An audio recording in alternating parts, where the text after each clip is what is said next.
For a long time, video games were discarded as a worthwhile means of telling a story. And while this has historically been because of cultural associations, shall we call it, I can see the argument if you look at the games themselves, especially back in the day. Settings can often be unserious, the events can be unrealistic, and frankly, the story is an optional element of a game itself. At the end of the day, if you have a fun game that can get butts in seats, then you don't really need a story to sell copies. Just look at Counter-Strike. But, even if a game is made with a story in mind, the skill applied to that story is, unfortunately, also optional. Did you just shift reality? A teleporter! At the end of the day, in order for games to be fun, one must be able to do things that we normally can't in everyday life. Unless you're playing one of the many mundane simulation games that have come out in the last few years. While I can't wrap my head around paying $50 for the privilege to drive around a digital tractor or bag groceries in a digital market, I'm not one to judge. I myself have 10 hours of gameplay in Viscera Cleanup Detail. But we require certain mechanics for a game to be fun. We expect the ability to respawn, to take on engagements of more than one enemy at a time. We expect for guards not to be as perceptive as the normal human would, and maybe, if we're feeling daring, we might also expect finished games with original artwork and gameplay that is actually engaging, instead of monetizable sludge that keeps us just intrigued enough until the next microtransaction drops and the sequel arrives in a few years. These mechanics, such as the ability to respawn, are so commonplace, we're actually pleasantly surprised when a game takes the time to give in-game explanations for its mechanics. This lack of explanation leads to a suspension of disbelief. At the end of the day, it is a fundamentally unrealistic thing that someone comes back from the dead. But we take it for granted in video games. Although there are more quality games out these days, there is no shortage of cheap trash out there to grab a quick buck off of some cheap assets and a very simple and repetitive gameplay loop. Very few games are actually expected to be taken seriously enough to take the world seriously. And few games, if any, suffer more from this lack of careful examination than Ghost of Tsushima. If you take a quick trek over to the repository of all wisdom on the internet, and go up to the search bar and type in supernatural on the Ghost of Tsushima subreddit, you'll find many people are asking questions along the lines of, do you guys wish that the supernatural was included in the game? Do you think the game would have been better with an inclusion of supernatural elements?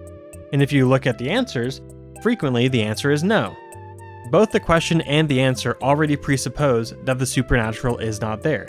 And I can't really fault them for this because the writers of the game came out and said that they were interested in writing a grounded and realistic samurai story and not one with heavy fantasy elements such as Sekiro. They do, however, also expect gamers to suspend their disbelief a little bit, because after all, this is a video game. What then is the difference between suspending your disbelief over unrealistic aspects of your game and accepting that the world is supernatural? I would say it's the blurry line that separates too much suspension of disbelief to be taken seriously. I contend that Ghost of Tsushima not only toes that line, but way oversteps that line into the overtly supernatural to the extent which it can't really be dismissed as a suspension of disbelief or video game nonsense, but an actual, honest reframing of the world that the game takes place in. It is very clear that Sucker Punch is committed to a historical and grounded game.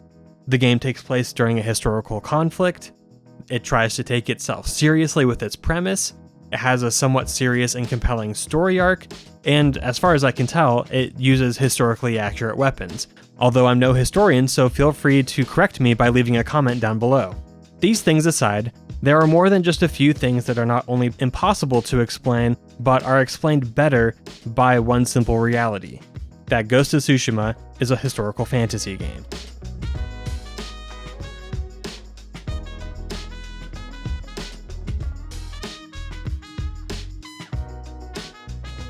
Hello there folks, my name is RJ, and welcome back to the Deep Fried Gaming channel. Ghost of Yotei came out not too long ago, and I was very excited for this game. So excited in fact that I cracked open my copy of Ghost of Tsushima to play it through one more time before the game came out. I love this game, and it is honestly one of my favorites of all time. While not perfect, it scratches a very specific set of itches that few games can. Playing through the first time, the historically grounded premise definitely gives the impression of realism. The gravity of the stakes of the conflict and the very grandiose setting makes for a very, very compelling case. The first time I played it through, I felt it took its commitment to realism very seriously. But after a while, what goes from a katana and a bow and arrow expands to a borderline, if not overtly superhuman, set of skills and weapon usage that is really hard to justify. All of this, however, is pretty easy to dismiss as just video game nonsense. That is until you're doing a mythic quest called the Curse of Uchitsune, and this happens. Uchitsune's longbow.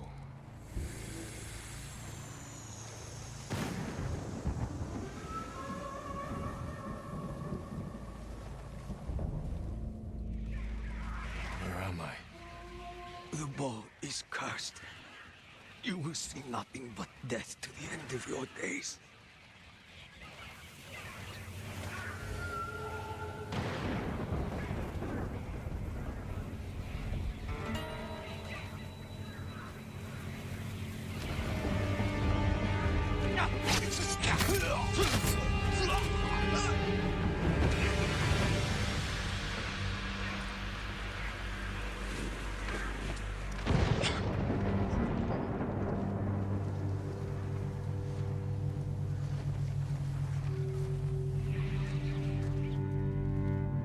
The curse of Uchitsune. Now, before you angrily type at me in the comments, I must assure you that I did see the smoke and powder that Jin breathed in before the fight. But after the fight, do you know what else I saw? Or rather, what I did not see? A corpse! While at the time, I brushed this off as a one-off or hallucination, it did stick out to me. While at the time, it didn't inspire reflection on the ramifications of the world of Ghost of Tsushima, it would eventually be the loose thread that caused me to pull and eventually come to this conclusion. While this case in particular is up for debate, it does prompt the question, though never directly, how much of this world is actually supernatural? Looking back on the game that I've played 4 times over now, with an eye towards the supernatural, taking this into consideration recontextualizes a lot. While many feats at the time are not explicitly explained to be superhuman, they stick out like a sore thumb. These elements don't insist upon themselves, but they are not concealed in the slightest. And it honestly shocked me how much of these things I missed over my multiple playthroughs of the game. Jin Sakai is truly superhuman in the feats he pulls off over the course of this game. While one could theoretically shake off a lot of these events as video game nonsense, it creates not only more logical sense, but a more satisfying story to acknowledge that Jin Sakai is no ordinary human, but a ghost. While elevated by Yuna, word of mouth, and superstition, Jin does live up to the tales that are told about him. We are led to believe that these are just tall tales told by superstitious villagers to keep themselves sane in the midst of an invasion. Time and again, the average person is cast as superstitious, and side missions with the supernatural tee-off are always disproven. We're led to believe that the tale of Jin Sakai as the Ghost of Tsushima is no different. But Jin's actions are just as tall as the tales told about him. While funny to brush off getting up from lethal sword wounds with "I didn't hear no bell," it's not even remotely close to a satisfactory explanation for a grounded and realistic samurai game to include a feature like this. Over the course of the game, Jin's made dangerous not just by his flexibility, but also his capacities as a warrior. He is credited even by his enemies as being quite dangerous, and this is usually, if not entirely, attributed to the bending of his code. While this is true, that isn't all there is to it. There are many a good fighter on Tsushima with no code at all. Mongol and Ronin alike roam the island looking for an opportunity to take Jin down, and each one of them fail. Jin Sakai, while being strengthened by his abandonment of his samurai code, truly does rise above the rest in a way that no human can. And while it might be tempting to do so, I don't think we should hand-wave away as much as we might be inclined to. While it's natural to accept, again, the occasional mechanic here or there that can't be explained, there are more than just a few things. To name a few of them, we have Resolve, Dance of Wrath, The Curse of Uchitsune, the Sarigami Tale, Falling Off of the Bridge, Jumping from Great Heights, Iron Will, Ghost Stance, Lady Adachi, Being a Prodigy with on 7 enemies Charms at a time, Summon Lightning, Guiding the Women of Clan Adachi, Charms that Summon Bees, that Silence Throwing arrows, 3 kunai simultaneously at 3 different targets, Guiding Foxes, Nature responding around Mongol Shamans, Heavenly Hardcore that you pull off over the course of the game. Again, I must ask, how much suspension of disbelief is too much before we just accept the obvious, that this is a supernatural story featuring a supernatural human? At what point is it simply a better explanation of all the things that we see in this game that this takes place in a supernatural world? And at what point is the story cheapened by simply hand-waving away everything as video game nonsense? There is an actual theory among the community that Jin Sakai actually became the ghost at the beginning of the game. Need I remind you, he was thrown off a huge bridge down into the water and not only survived, but completely walked it off. We're supposed to think of everything that happens in this game as tall tales told for superstitious people. But Jin really did do all of the things that legend says about him. He infiltrated and single-handedly killed forts of people at a time. He really did manhandle the Mongol army. And he really did vanquish the eagle afterwards with her poison coursing through his veins. Again, while we take some things as a given in video games, having in-game explanations for mechanics can be a real boon to the story. Nier Automata, for example, expands its immersion, world, and connection to the character through actually building out explanations for a lot of the mundane mechanics that we take for granted. Details like this not only build a connection between the character, but it makes the good moments better and makes some of the painful ones that much worse. It also creates incredible moments like this one.